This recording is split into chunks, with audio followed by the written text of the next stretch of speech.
Yo creo que esta es una de las partes más importantes para poder aprender un segundo lenguaje de programación. Si en tu día a día no tienes la necesidad de aprenderlo, ¿cómo justificas aprender otro lenguaje de programación? Mm, eh, los que me conozcan un poco más en lo personal saben que tengo una obsesión con Lua, y Lua lo aprendí para ayudarme a hacer macros de un par de videojuegos. Y hoy en día hago todo lo que puedo en Lua. Todo lo que no puedo en Lua termino haciéndolo en Python, y si no en algún otro lenguaje que entiendo todavía menos. Dentro de las cosas que te pueden ayudar a aprender Python para darles ahí en una aplicación, a mí me gustaría destacar OpenStack o Blender y Jupyter. Si bien Jupyter acepta un montón de cores y otros lenguajes aparte de Python, Jupyter es una cosa muy genial para estar usando Python, para estar aprendiendo Python. Y nos vamos a cuáles son las características de Python. Una sintaxis muy clara y legible. En general, todas las cosas están ahí ordenadas antes de llegar a cosas como anotaciones o cosas más complejas como decoradores. Python es muy claro, muy legible. Lo que ves es lo que va a ser. No tienes una complicación tan grande como en otros lenguajes, más con frameworks mucho más pesados, donde todo está en un lugar complejo y alguien que no entiende el framework no sabe dónde se encuentran estas cosas. En Python es como mucho más intuitivo, todo sigue como reglas más claras y en general todo está donde esperas que esté, con conocimientos mínimos del lenguaje.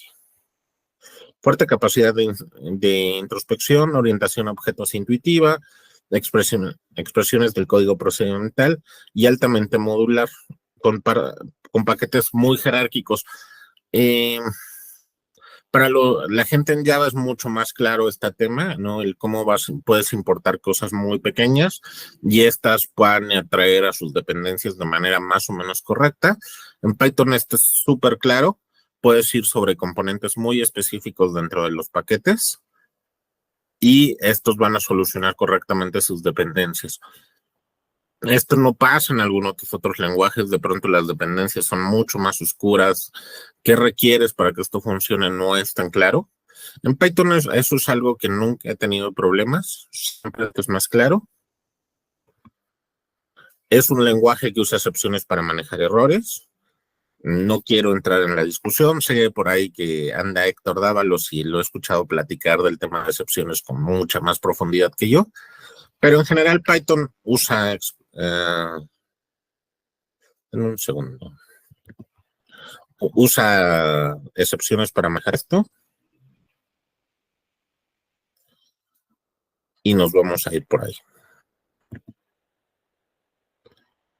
Tipos de datos dinámicos de muy alto nivel. Al final es un lenguaje interpretado que puede ser utilizado con un fuerte tipado, pero puede ser utilizado de manera dinámica.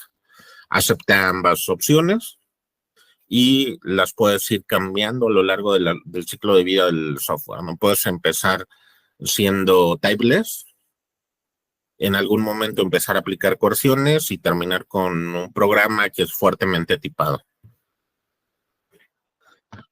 La biblioteca estándar no tiene ni nada que envidiarle, ni mucho que le envidien otros lenguajes. En general es una biblioteca de un lenguaje moderno, muy completa, que tiene opciones para todos los sistemas operativos modernos y con todas las funcionalidades que uno espera de un lenguaje común y popular. Lo que realmente llega a dar miedo son los módulos de tercero para prácticamente todas las tareas. A mí me gusta decir en lo personal que Python es el segundo mejor lenguaje para lo que quieras. Para casi cualquier problema puedo encontrar una mejor alternativa que Python, pero para casi todo, Python es la segunda mejor opción de todo. Y esto va desde cosas muy aplicadas, muy específicas como microcontroladores, a cosas un poco más nebulosas como procesamiento de datos, como análisis estadístico, y pasando por backend, frontend, eh, aplicaciones de escritorio y un sinfín de cosas ahí intermedias. Y realmente hay librerías para de todo, ¿no? Yo de pronto digo, oye, ¿habrá una librería para que Python haga esto? Python librería esto, y le existe la librería. Hasta el momento no he encontrado un componente ahí que no encuentre una librería. Incluso hay una comunidad mexicana muy grande de Python que tienen muchos procesamientos específicos de México. Por ejemplo, lo más sencillo sería la validación del CURP, pero hay un montón de números en México, bueno, de patrones de números en México que tienen validadores en Python. Esto es también muy fácil de hacer. Puedes exportar relativamente sin mucho esfuerzo código en C o en C++ para CPython, o de Java para Python, o en Net para Python, exponerles librerías de terceros hacia el framework, hacia la base del lenguaje. Esto sale del alcance del curso, pero sí es algo que tienes ahí disponible y es algo que ayuda a complementar la gran cantidad de módulos que están disponibles y que puedas ocupar Python para casi cualquier cosa. Y lo puedes ocupar como scripting. Yo que soy fan de Lua, esta es una de las cosas que más me gustan, que agarras tu programa, mapeas algunos hooks dentro de tu aplicativo y los expones en Lua y puedes scriptear en Lua lo que quieras. Esto mismo lo puedes hacer en Python. No es tan fancy como Lua, pero se puede hacer y es implica muy poca complejidad.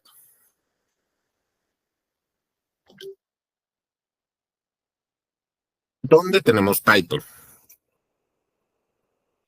Tenemos aplicaciones de escritorio, personalmente se ven un poco feas, pero eso en algún momento se arreglará. En aplicaciones web hay un montón de cosas en Python ahí disponibles, librerías, cosas REST, cosas ya más completas, hay de todo.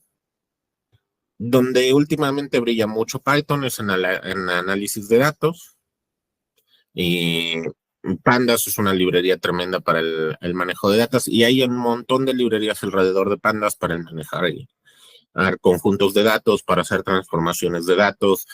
El stack principal de Google Cloud para análisis de datos está sustentado en Java, digo, en Python. Hay algunas cosas que están en Java, pero en general el lenguaje de referencia para la gran mayoría de los componentes es Python. Administración de servidores tiene que ver con que es un lenguaje más ligero, que la gente como yo, que somos más hacia el lado de infraestructura, podemos entender y escribir relativamente rápido, y que casi siempre tienes disponible Python en todos los sistemas. Entonces, lo que necesites puedes hacerlo en Python. Hay un tramo muy grande de gente en el área de seguridad y en análisis de penetración haciendo cosas en Python. De hecho, estuve revisando un par de cursos la semana pasada y la mitad de cursos introductorios buenos para Python que encontré tenían que ver con su uso para el área de seguridad. Eso me pareció muy relevante. Cómputo en la nube. Hay más que nada Google es muy agresiva en ofrecer versiones de Python en serverless, en sus diferentes arquitecturas de serverless.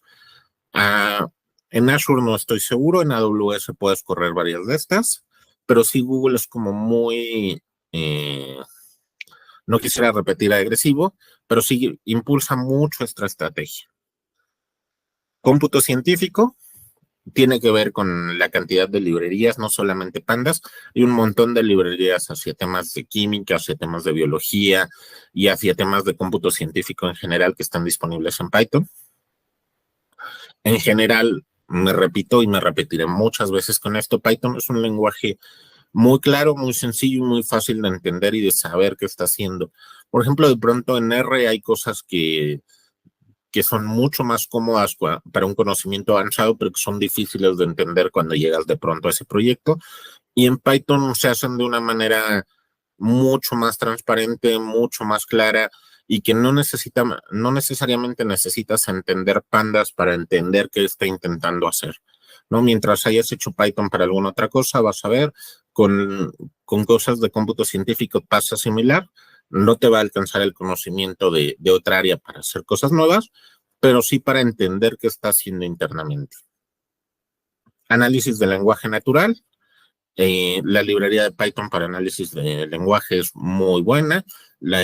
Temas de tokenizado, temas de sentimientos, temas de búsqueda de intenciones en los textos. Es muy completa. La librería de visión artificial, que es una exportación de una librería en C, completamente usable.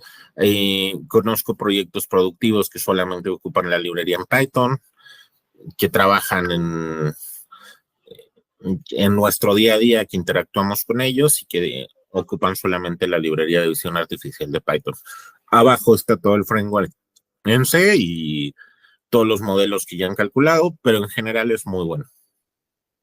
Hacia animación, videojuegos e imágenes generadas por computadora. En software comercial no he visto. He visto otro tipo de lenguajes, pero los principales softwares de software libre, algunos con alta calidad comercial como Blender, ocupan Python en sus motores internos. Hay videojuegos calidad AAA que ocupan Python con el motor de Blender o con otros motores. Y hay un poco en aplicaciones visuales. No sé si alguno de ustedes haya usado cosas como C-Sound. Se me olvida otra, es para hacer interacciones humano-máquina con fines de arte. Hay aplicaciones muy buenas en Python, es muy fácil de aprender. Como proyecto de fin de semana es muy divertido y es una forma interesante de aprender Python. En aplicaciones móviles me la voy a saltar un poco. Me parece ser que no están tan completas o tan maduras las opciones que he visto. Es una opción. Hay compiladores intermedios que terminan compilando hacia iOS o hacia Android, pero no me parecen tan buenas. Creo que este es un punto donde sí no estaría. Mucho en Internet de las cosas, gente que se recicla de otras aplicaciones de Python hacia MicroPython y he visto mucho desarrollo hacia MicroPython. Es rápido aprenderlo, es relativamente fácil obtener un nivel de conocimientos lo suficientemente alto para hacer código eficiente en ambientes tan constreñidos. Entonces, y DevOps. Tiene que ver con lo mismo que hablábamos hace un rato de administración de servidores. Es un lenguaje que tienes disponible siempre, que puedes instalar sin levantar grandes aspavientos de la gente de seguridad y que puedes ocupar para hacer un montón de herramientas sin tener que complicarte tanto la vida. ¿Hasta el momento alguno tendrá alguna duda?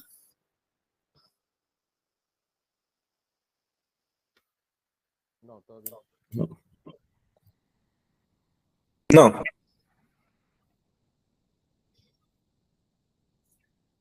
Vato. Déjame. No.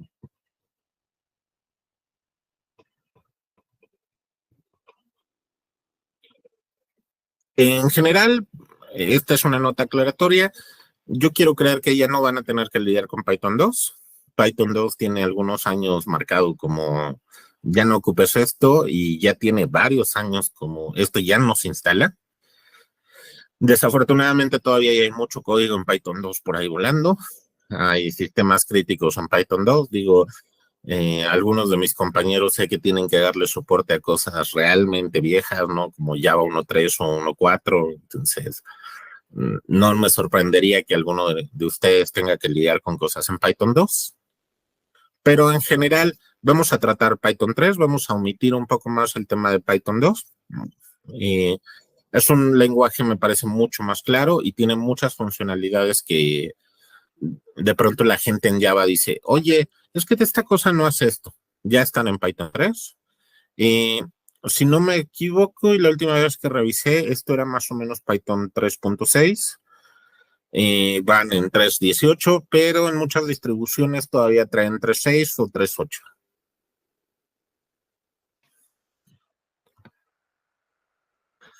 Este es otro tema relevante. Tienes varias implementaciones, CPython y PyPy. Son cosas básicamente en C. Se comportan ligeramente diferente y no puedo garantizar a priori los resultados que sean compatibles. Habrá que ver con sus unitarios, en sus aplicaciones y todas estas cosas, pero en general se comportan más o menos igual. Normalmente instalamos Python y ocupamos Python. Para algunos usos he visto IronPython y Jython. IronPython no lo he visto en producción, pero cosas como Jython sí. Tienes un lenguaje mucho más cómodo para gente que no es tan día a día de programador, con el stack de tus aplicaciones Java y con las posibilidades de ocupar los clusters de Java. Eso se pone muy interesante más para temas de análisis de datos o para procesos específicos que consumen una gran cantidad de recursos, no solamente RAM y memoria, sino una gran cantidad de objetos de la organización. Y es interesante hacer cosas hacia ese lado. MicroPython, básicamente sobre los SP32 y los SP8266. Para la gente que haya hecho Arduino hace unos años, ya hay un Arduino sobre SP32, entonces en el IDE de Arduino puedes usar MicroPython. También se están buscando un proyectito de fin de semana.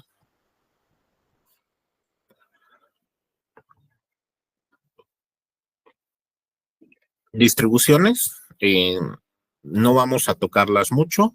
Básicamente tienes opciones para instalar todo un stack estándar. Si quieres hacer análisis de datos, cómputo científico o algún tema así este lado, puedes agarrar e instalar este stack de una sola vez. Ya traerá todas las librerías y no vas a tener que ir a buscarlas una por una. O marcos que te permiten hacer la instalación de librerías mucho más fáciles en cosas basadas en Unix, macOS, Linux o anexas. Puedes confiar relativamente en el gestor de paquetes del sistema operativo o Pipe, el gestor interno de paquetes. Pero en Windows se complican un poco más las cosas, instalar las librerías se vuelve un poco más complicado, más cuando necesitas binarios. Entonces, en Windows soluciones como Anaconda te solucionan la vida y pudiéramos ir así.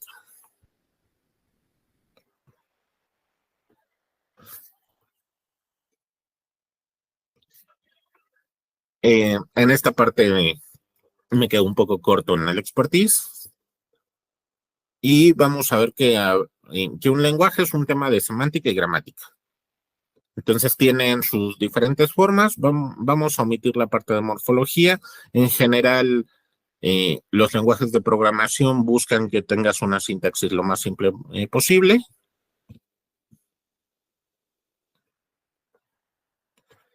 Y vamos hacia lenguajes de alto y bajo nivel. De bajo nivel son cosas que entiende más la computadora y que entienden menos los humanos y se van invirtiendo, ¿no? Entre más alto sea el nivel del lenguaje, más fácil va a ser para entender para el humano, más difícil va a ser para entender para la computadora. Hay un punto correcto de equilibrio entre ambos y, en mi parecer, el punto se llama Python, ¿no?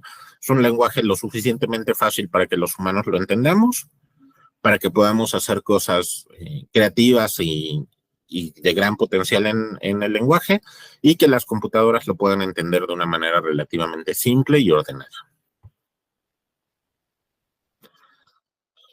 Lo relevante también es que los lenguajes de alto nivel son más agnósticos de dónde están ejecutándose. Python está lo suficientemente arriba en este lenguaje para poder ejecutarse en casi cualquier cosa, ¿no? Ya lo mencionábamos hace unos minutos. Y la siguiente diferencia entre compilados e interpretados.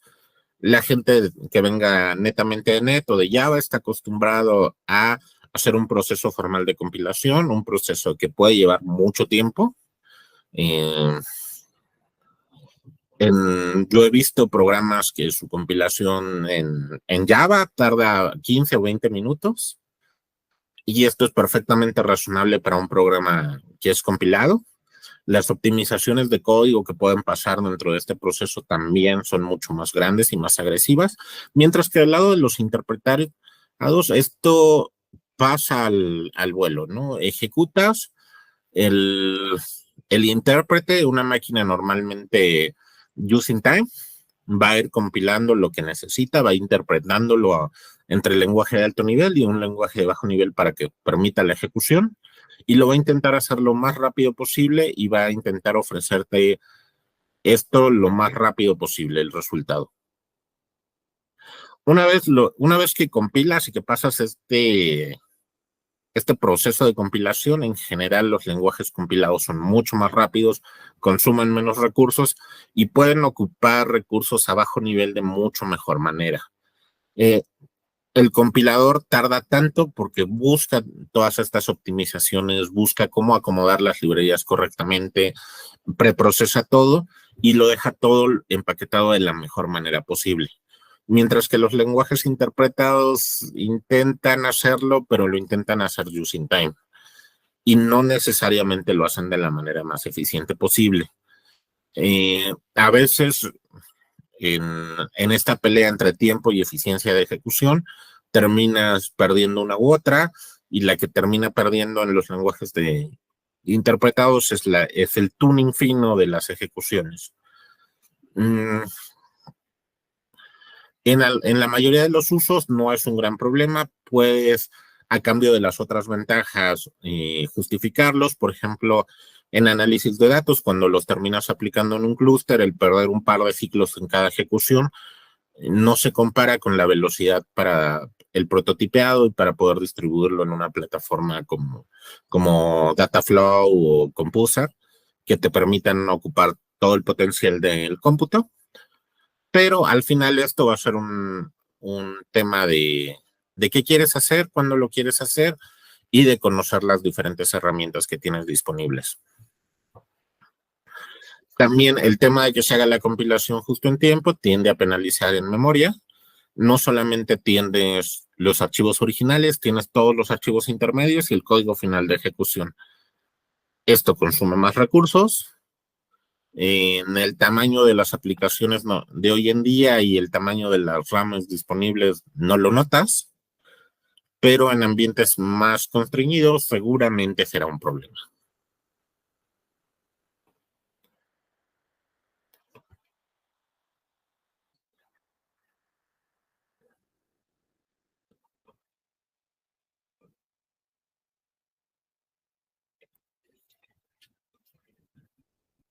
Normalmente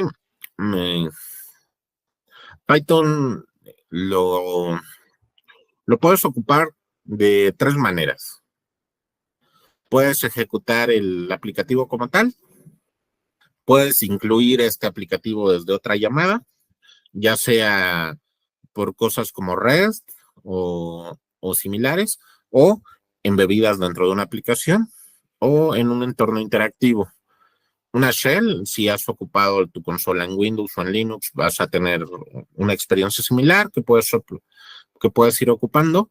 Tienes un conjunto de variables, de jerarquía de variables y una contención específica y vas incluyendo las cosas. Estamos ocupando una libreta de Jupyter que se comporta más o menos como esta consola interactiva. Entonces vamos a ir simulándola. Si tienes Python instalado, la ejecución te debería de dar algo similar aquí. Y esto es importante. En la mayoría de implementaciones de la consola no funciona Control-C, no funciona ScriptKit solito, necesitas exit y los paréntesis. Es un poco como salir de Vim para los que han tenido ese problema. Es un poco incómodo no poder salir de la terminal las primeras veces que la ocupas. ¿Quiénes de ustedes tienen Python disponible?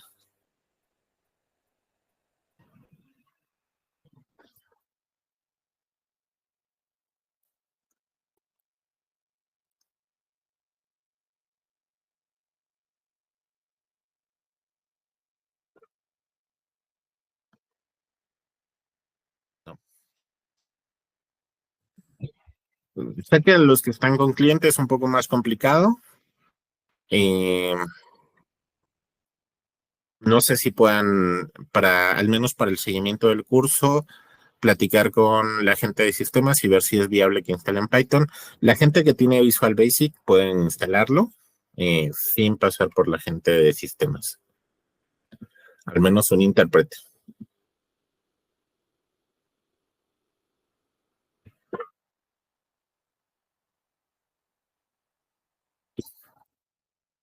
Denme un segundo.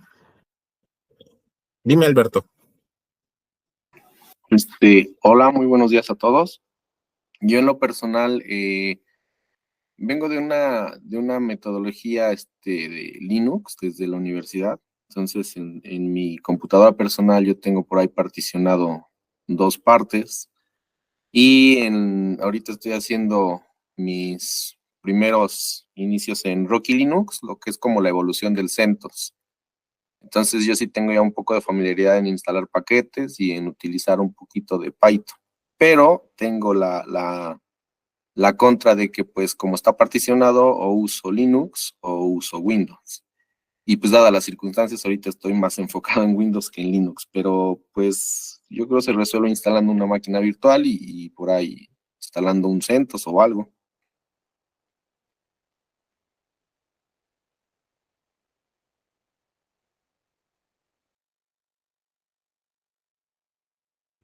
Y si en algo soy experto es hablar con el micrófono cerrado. Sí, esa es una posibilidad. No sé quiénes tengan Docker en sus sistemas, esa es otra opción.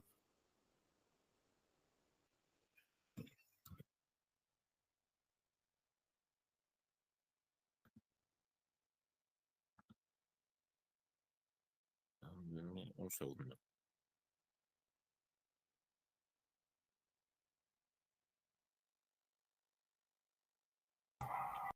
Chris, tienes tu micrófono cerrado.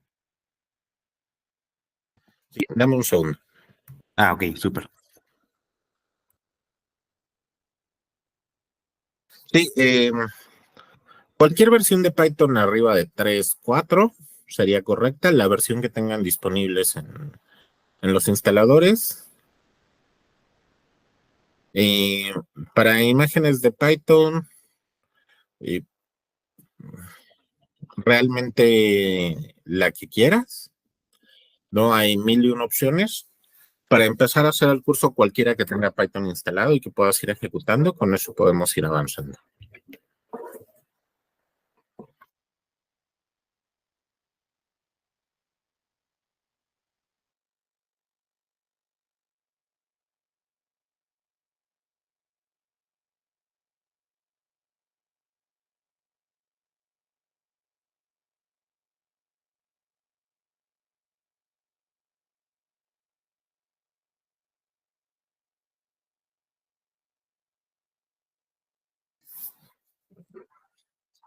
Es versión libre, no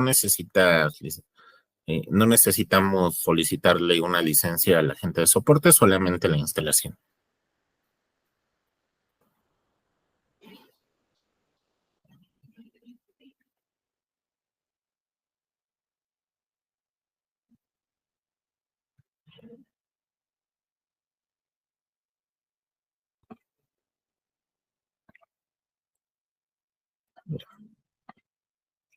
Entonces, ¿quiénes quedamos que tienen disponible? No.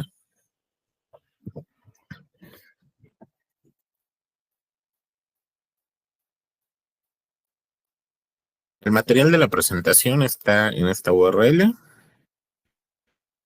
y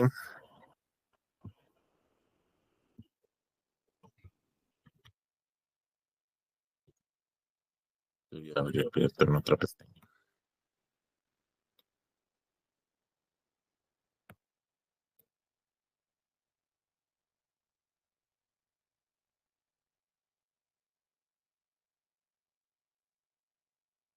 Las diferentes versiones estándar están aquí.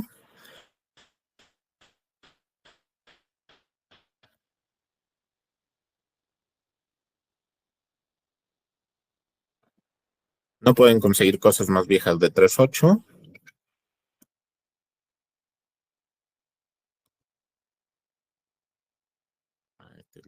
está muerto.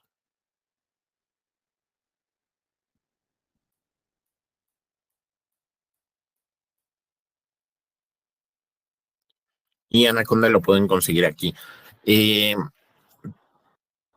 que hay al menos un par de clientes que tienen ya una versión autorizada de Anaconda y que es viable solicitar Anaconda en esas máquinas. Eh, Dependerá en general este punto con la gente de sus equipos, pero las versiones se encuentran autorizadas por los clientes y es la opción recomendada por el cliente para instalar una distribución de Python.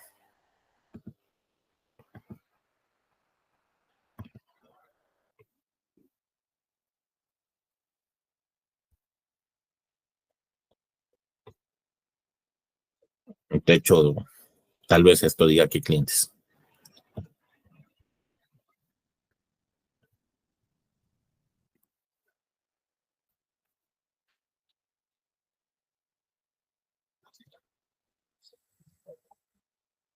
Al final, una vez que tengan, vamos con el primer Hola Mundo.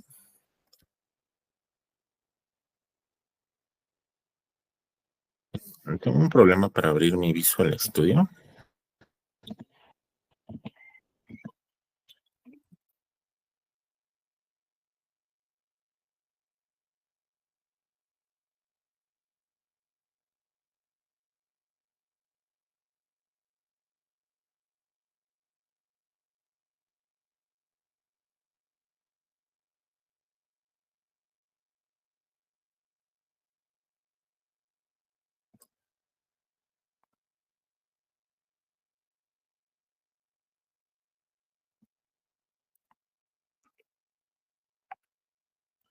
Y para los que tienen Visual Studio, este es otro caminito.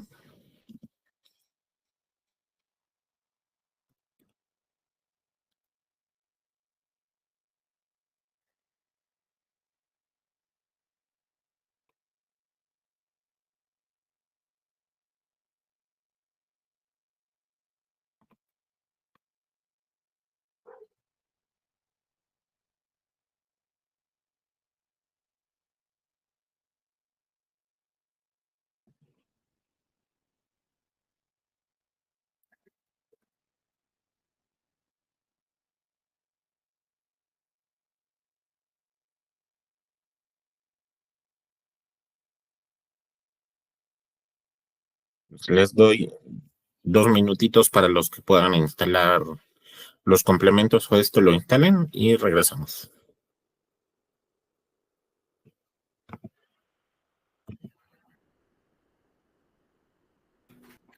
Muy bien, chicos. Bueno, mientras instalan avisos parroquiales, como todos, la mayoría ya saben, vamos a estar compartiendo estos videos de manera vía correo. Y por favor, los que tengan ahí los nombres como ejemplo, Carlos 1234, favor de ahí colocarme sus datos y a qué correo corresponde, por favor, mientras que instalan esa parte. Y al finalizar vamos a presentar una evaluación de conocimientos previa. Entonces, por favor, no se me desconecten y por favor permanezcan en toda la sesión para contar su asistencia, ¿de acuerdo? Damos 2 minutitos mientras instalan esta parte y continuamos, chicos. No se me vayan.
Listo, chicos, ¿cómo vamos?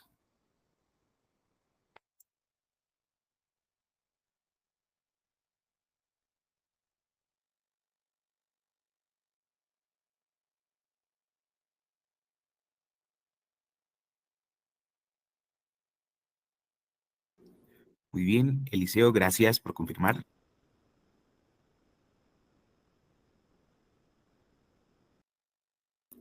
Iván, gracias, ya confirmaste con tu pulgar, gracias. ¿Quién más?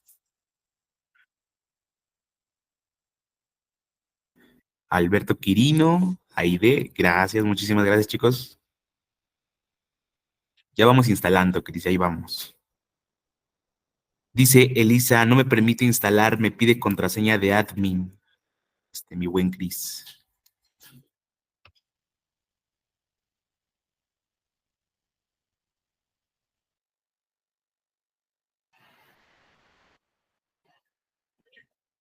Sí, al final va a ser un tema con permisos con gestión. Puedes instalarlo en cosas como tu Visual Studio. Es un add-on al Visual Studio. Si tienes Visual Studio disponible y nada más puedes agregarlo y cambiar la ventana. Ya puedo abrir mi Visual Studio.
Los que la instalaron ya tienen una consola bueno, disponible, ¿cierto?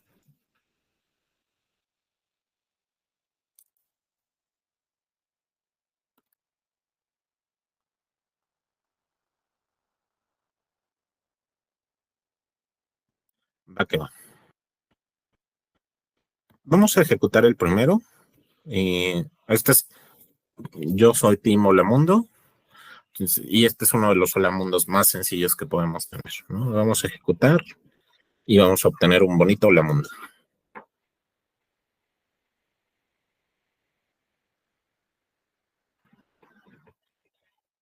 Tiene más complicación, pero lo podemos complicar un poquito. Vamos a este archivo. Es un archivo muy sencillo. Le decimos para los sistemas basados en Unix dónde encontrar Python y que nos ejecute Holamundo. Un segundo, alguien me está buscando. No, nadie.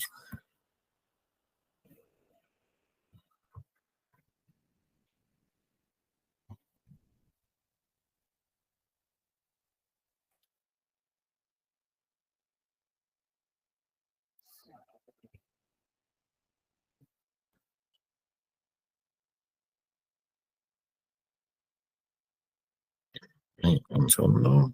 Ya debería de correr.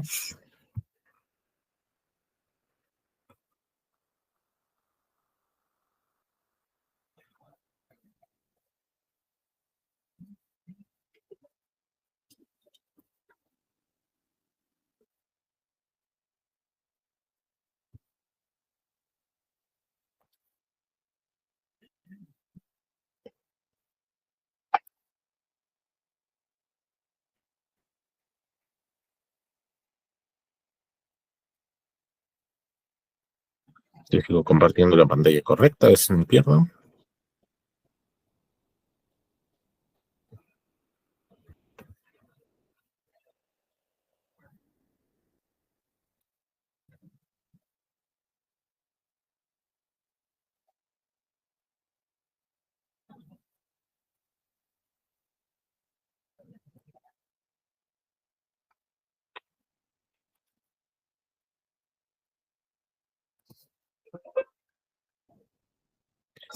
Dame un segundo.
Para ocupar el ejecutar línea por línea, me hace falta una librería.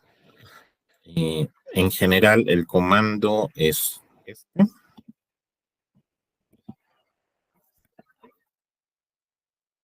Dentro de la propia consola va a requerir que tengan Python instalado y esto es relativamente rápido.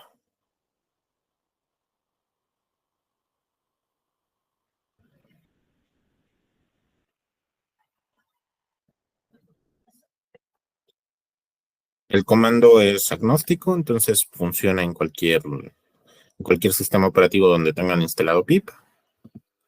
Y este es el componente que queremos. PY kernel. Y necesitamos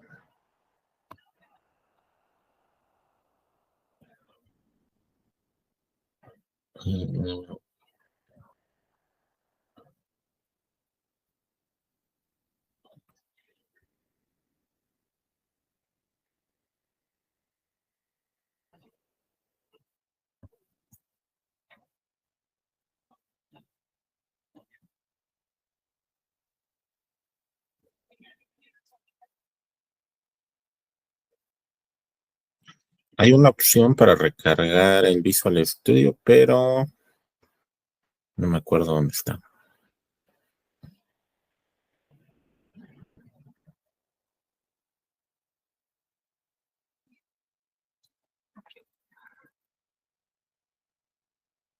Aquí está.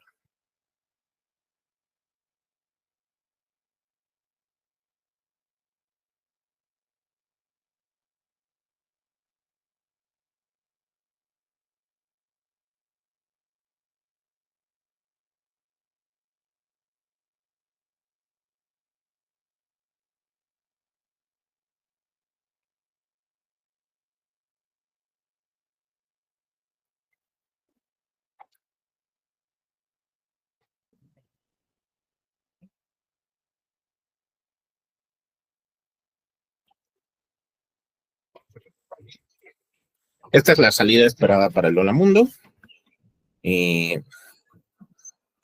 Imprime la cadena, ¿no? En los Python más viejitos podías hacerlo sin los paréntesis. En Python 3 necesitas los paréntesis. Les comentábamos que teníamos este script que está dentro de la distribución y que es este archivo de por aquí.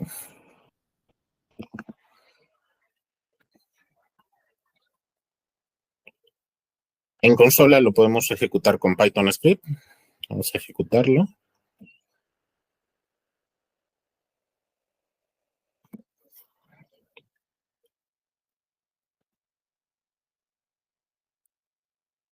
Y tenemos la salida.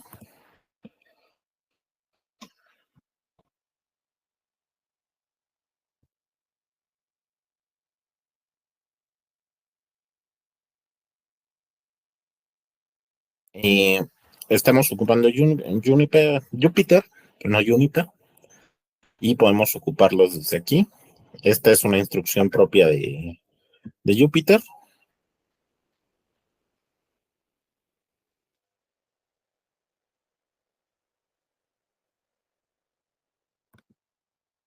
Tenemos ahí varias opciones de ejecución.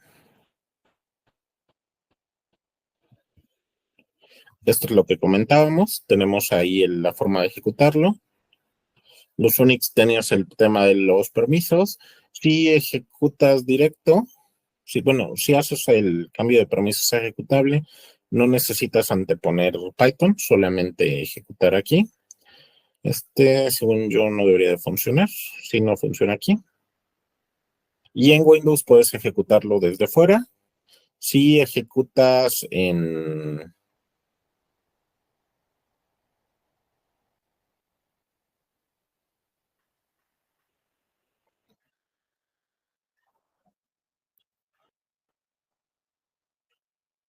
Si ejecutas va a intentarlo ejecutar, va a pedirte la pantalla de confirmación como lo quieres ejecutar y lo que va a pasar es que te va a dar una pantalla de salida muy, muy rápida que se va a ir en exactamente 0 segundos de la pantalla. ¿Cómo controlamos eso?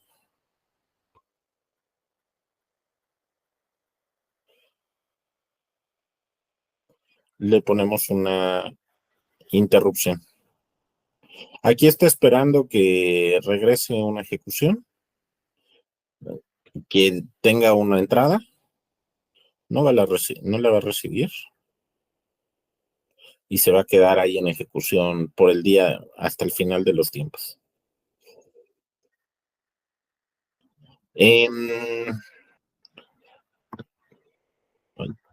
Perdón.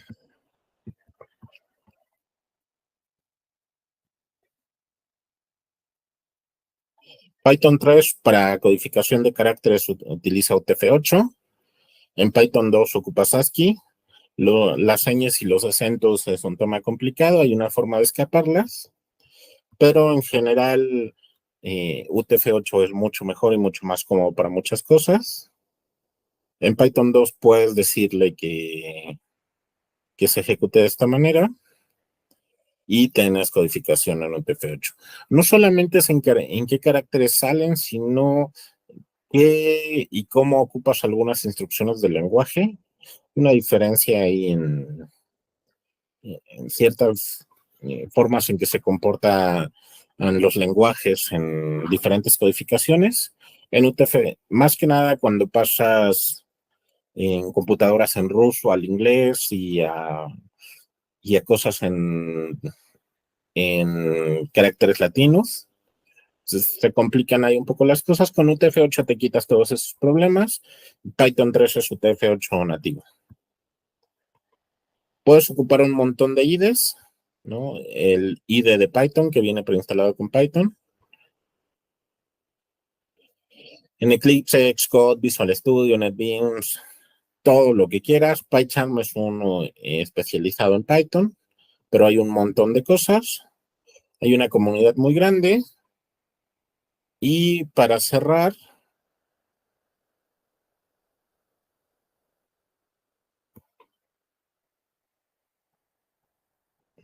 Vamos a ejecutar este.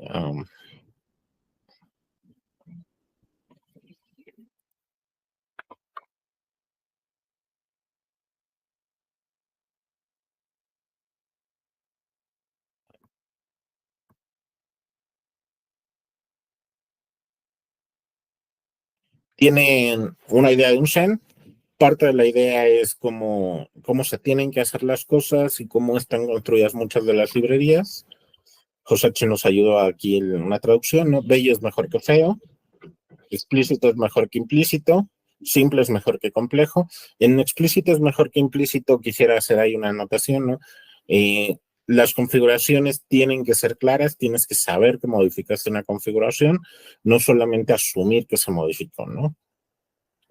Buscamos cosas que sean simples, que eso es mejor que complejo, pero complejo es mejor que complicado.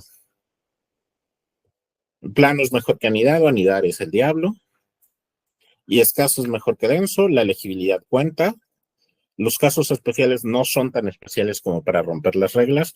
Hay muy pocos casos realmente que justifican romper las reglas y más bien sentimos que hay que romperlas. Práctico sobre pureza, ¿no? Si hay instrucciones ahí que la calidad y la correctness del lenguaje nos pidan hacerla de alguna manera, pero se vuelve impráctico, vas a ver que la gran mayoría de los desarrolladores en Python lo solucionan de una manera práctica. Esto es muy importante y esto sí te los encargo a todo mundo, los errores no deben pasar en silencio. Si algo falla, aunque sea muy pequeño dentro de una aplicación, tiene que avisar y bueno, los puedes apagar explícitamente, pero no tiene que ser el caso. En casos de ambigüedad hay que resistir la tentación de adivinar y debe de haber una y solamente una de preferencia, manera obvia de hacer las cosas. Ahora es mejor que nunca, entonces código incompleto, pero que hace las cosas es mejor que un código que nunca llega.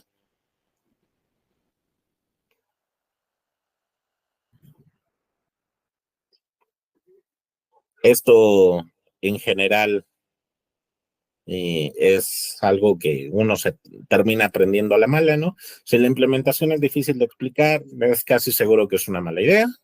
Si es fácil de explicar, puede que sea una buena idea. Python tiene estas cositas que son los PEPs, son las propuestas de mejora. El 8 es un conjunto de reglas de estilo. Y tenemos un índice de paquetes llamado PyPy, con e I latina, y de él toma los paquetes pip, que es esta instalación que hicimos por aquí, y que es diferente al PyPy con dos Y que veíamos más arriba. ¿Nos confirma, señor Aldair, cómo andamos de tiempo?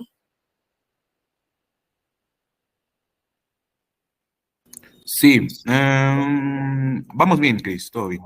Vamos bien, perfecto.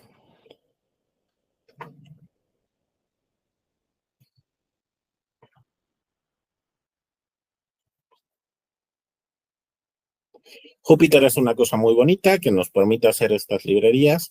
Este es realmente lo interesante, ¿no? Que puedes pintar gráficos de este lado, puedes hacer cómputo paralelo, historial de comandos, autocompletado y el coloreado, eso está bien, pero muchas de las aplicaciones más bonitas de Jupyter está en que tienes todo en esta libreta.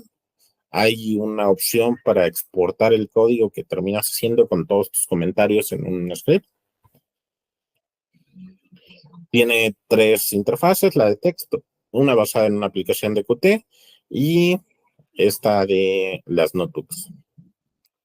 Vamos a saltarlo un poquito. Tienes un montón de comandos aquí mágicos.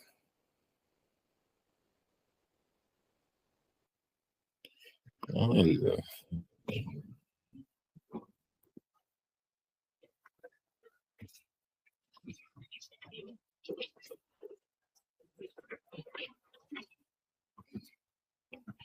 Tengo que recargar otra vez.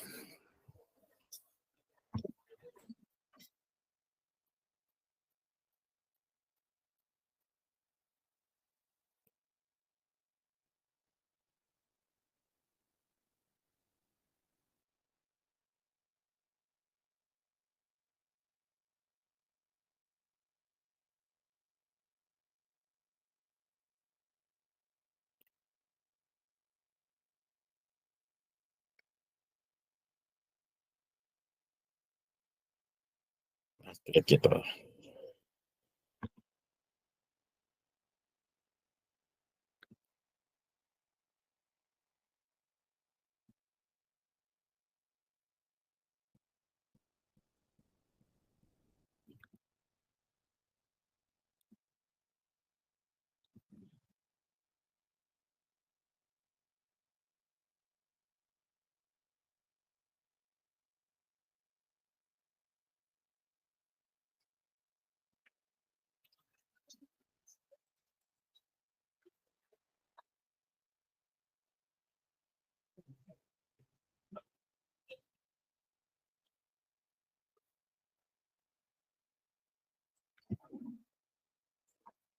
Lo que nos da esta instrucción de este lado no tiene mayor magia, pero puede ser ocupado con muchas más cositas.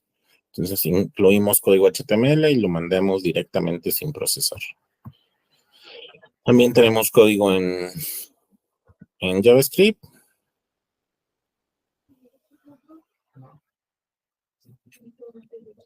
Según yo, sí, ya lo volví a romper.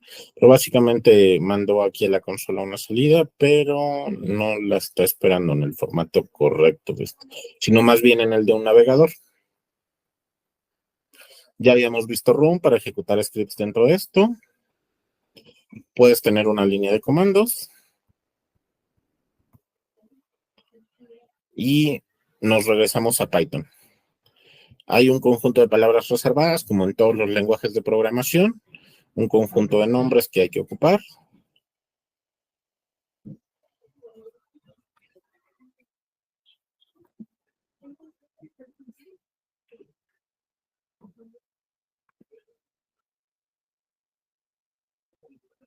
Estos son los keywords que están precalculados. False, non, true, and, associate, async, await, break. Básicamente estas son las funciones, podríamos verlo como las funciones básicas del lenguaje. Seguramente los que tienen más formación hacia lenguajes me dirán que esto está completamente equivocado, pero es una forma fácil de decir que estas son las instrucciones básicas del lenguaje.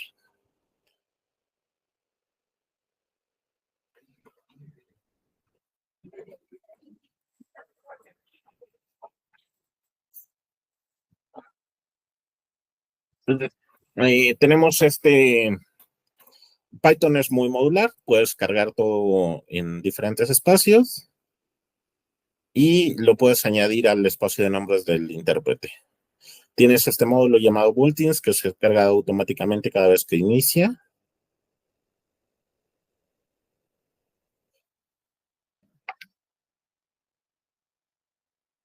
Y esto extiende el lenguaje, ¿no? Las excepciones están por aquí. Varios warnings. Varios errores.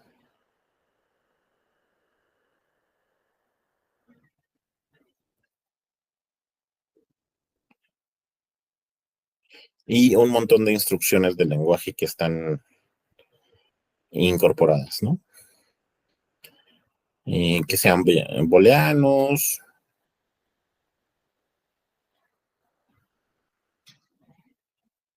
Un montón de errores y vamos para acá.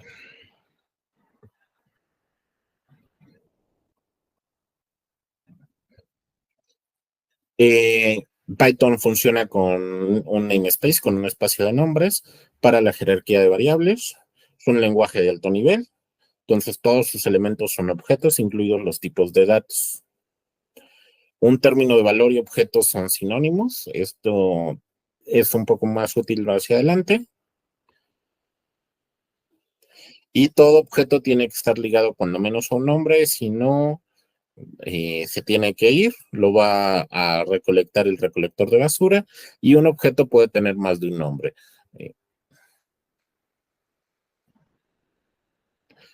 Asignamos así,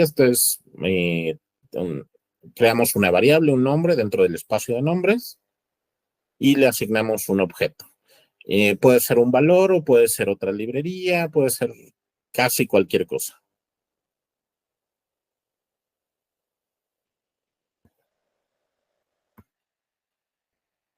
¿No? Hacemos una asignación. Todas estas son asignaciones, nada más que no recuerdo si las ocupamos adelante.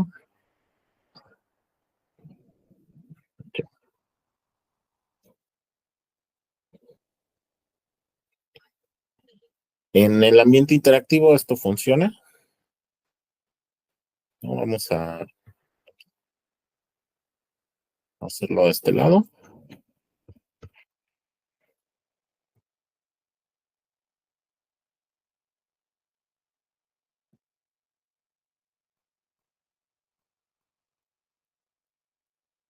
Hacer esta asignación. Y vamos a pedir el objeto.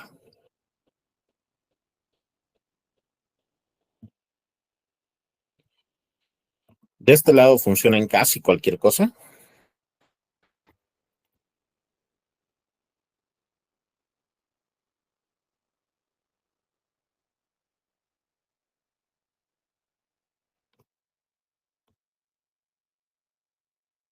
Te da el name error y te dice que matriz 2 no está definida y te intenta sugerir alguna opción.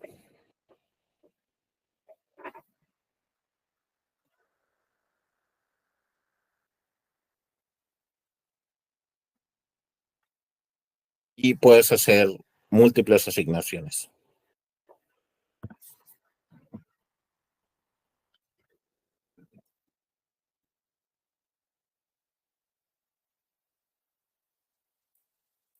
Entero tenemos el valor entero, de flotante tenemos su flotante, el complejo nos da el valor del complejo y su booleano. Podemos hacer estas asignaciones, la gente en Java está acostumbrada a estas.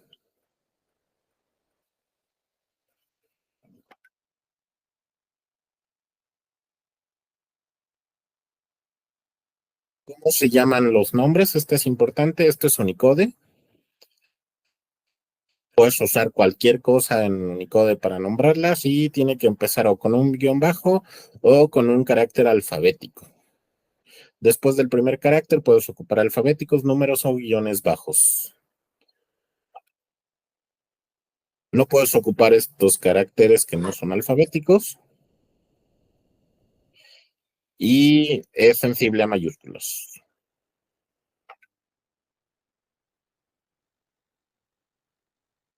Son asignaciones correctas. Esta es una asignación en hebreo, pero es un carácter alfabético, entonces funciona.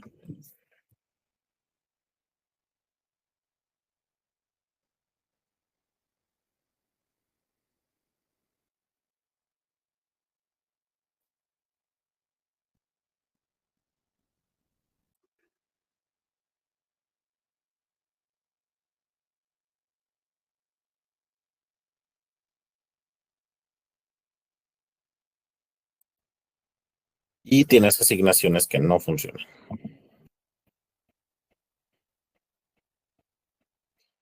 ¿Qué va a tomar esta cosa? No nos va a dejar.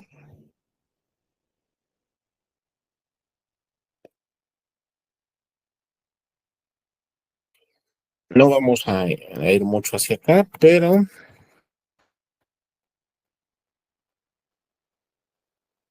puedes ir a buscar dónde está. Perdón.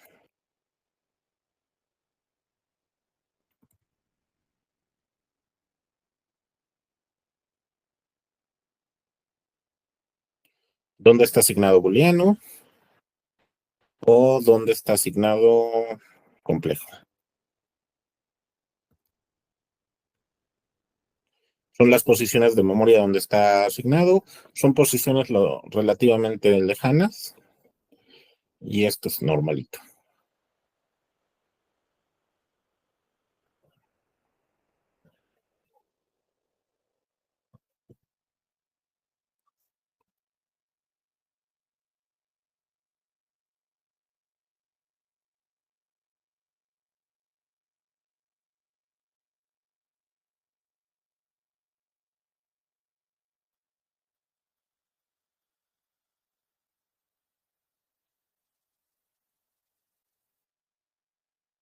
Asignamos dos nombres diferentes a un mismo objeto.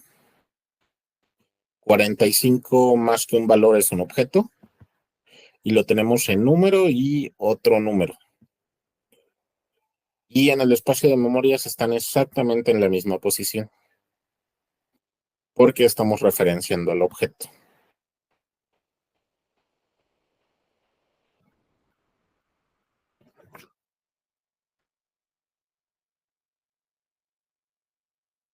Un segundo.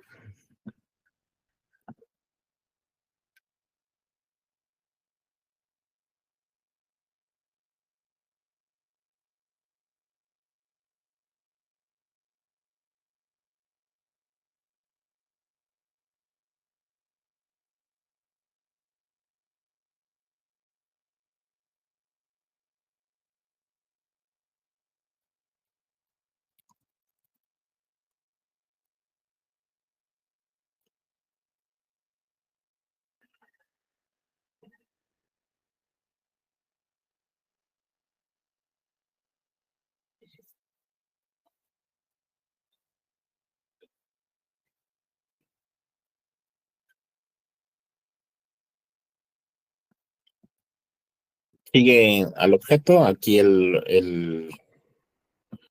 vamos de este lado y cambiemos la referencia.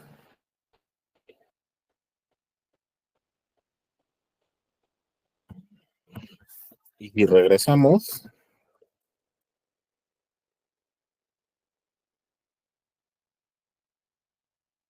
Y regresamos a esta, ¿no? 14,071 y termina en 69,68.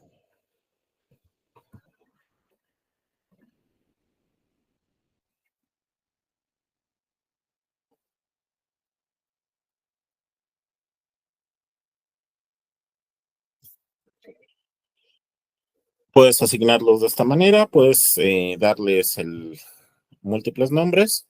Lo importante aquí es los objetos, que es el valor, son lo importante. No tanto el nombre de variable, no va a determinar tanto dónde se guarda en la posición de memoria. Y si un objeto muta, cambia de posición de memoria. Pero puedes tener múltiples estados hacia el inicio. Entonces se comporta un poco como copy and write.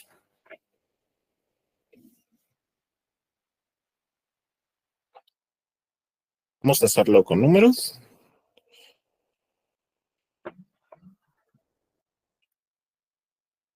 Tenemos número y otro número.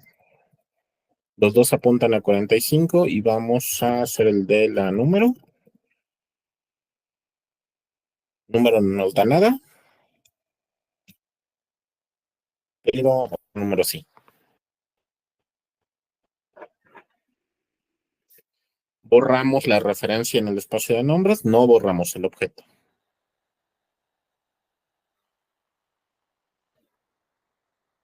Y dir nos da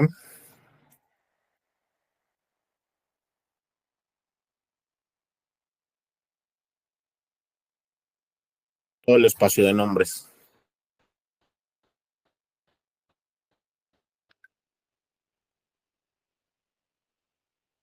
¿Por qué tiene tanto en el espacio de nombres?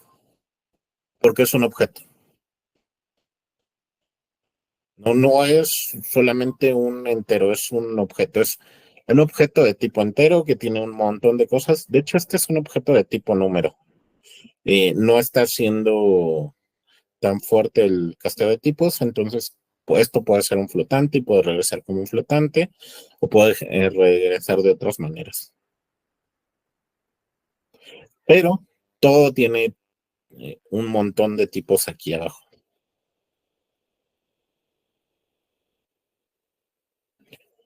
Y vamos por... Esto es todo el estado de actualmente. En el espacio de nombres que estamos actualmente, por aquí vemos las variables que hemos ido definiendo.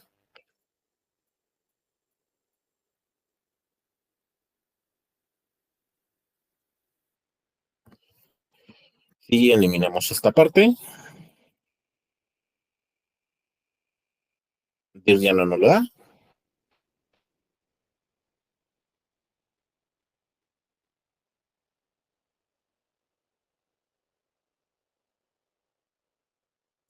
¿Les parece si la cerramos ahorita? Nos vemos de aquí a 8 días y revisamos internamente qué pasó con el tema del horario. Muchas gracias por estar por acá y nos Gracias. vemos de aquí a 8 días.